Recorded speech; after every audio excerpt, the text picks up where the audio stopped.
আজ যে পোশাককে ঘিরে রাজনীতি, বিতর্ক আর বিদ্বেষের ঝড়, সেই হিজাবই কি একদিন ভারতের ক্ষমতার সর্বোচ্চ আসনে পৌঁছাবে? রাজনীতির উত্তপ্ত ময়দানে দাঁড়িয়ে এমনই এক বিস্ফোরক ভবিষ্যৎবাণী করলেন অল ইন্ডিয়া মজলিসি ইত্তেহাদুল মুসলিমিন সভাপতি আসাউদ্দিন আওয়েসি। তিনি বলেন, বিজেপি যে হিজাবকে ঘৃণা করে, সেই হিজাব পরা নারী একদিন ভারতের প্রধানমন্ত্রী হবে, কারণ ভারতের সংবিধান সেই অধিকার দেয়। ওয়েসির ভাষায় ধর্ম, পোশাক অথবা পরিচয় নয়, ভারতের সংবিধান একজন নাগরিককে যোগ্যতার ভিত্তিতেই সর্বোচ্চ পদে বসার অধিকার দিয়েছে। আগামী 15ই জানুয়ারি মহারাষ্ট্রে পৌরসভা নির্বাচন।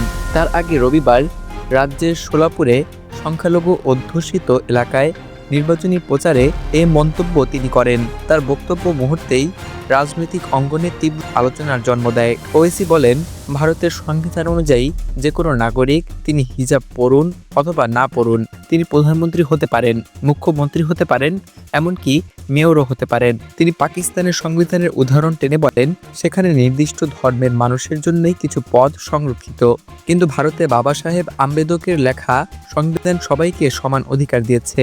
ওয়েসি আরও বলেন, হয়তো সেই দিনটা আমরা দেখে যেতে পারবো না, আমাদের হাড়গোড় মাটির সঙ্গে মিশে যাবে, কিন্তু একদিন সেই সময় আসবে যেদিন হিজাব পরা নারী ভারতের প্রধানমন্ত্রী হবেন ইনশাআল্লাহ। কেন্দ্রের ক্ষমতাসীন বিজেপিকে নিশানা করে তিনি বলেন, মুসলমানদের বিরুদ্ধে যে ঘৃণা ছড়ানো হচ্ছে, ইনশাআল্লাহ তা একদিন শেষ হয়ে যাবে।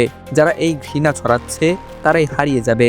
ভালোবাসা আর সহাবস্থানের রাজনীতি একদিন জিতবেই। ওয়েসির এই বক্তব্যে তীব্র প্রতিক্রিয়া জানিয়েছে বিজেপি। দলটির সাংসদ বন্দে বলেন, ওয়েসি দায়িত্বজ্ঞানহীন মন্তব্য করছেন। তিনি অর্ধসত্য বলেছেন।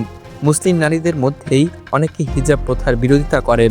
ইরানেও নারীরা এই প্রথার বিরুদ্ধে আন্দোলন করছেন। কেউ পরাধীনতা চায় না। রাজনৈতিক বিশ্লেষকদের একাংশ মনে করছেন, সংখ্যালঘু ভোটারদের একত্রিত করতেই ওয়েসি এমন বক্তব্য দিয়েছেন।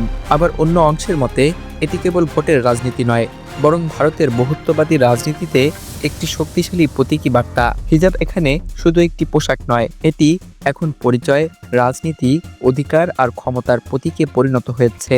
ওয়েসির বক্তব্য ভবিষ্যতের বাস্তবতা হবে কিনা তা সময়ই বলবে। তবে এই বক্তব্য যে ভারতের রাজনীতিতে নতুন এক বিতর্কের দরজা খুলে দিল, তা বলাই বাহুল্য।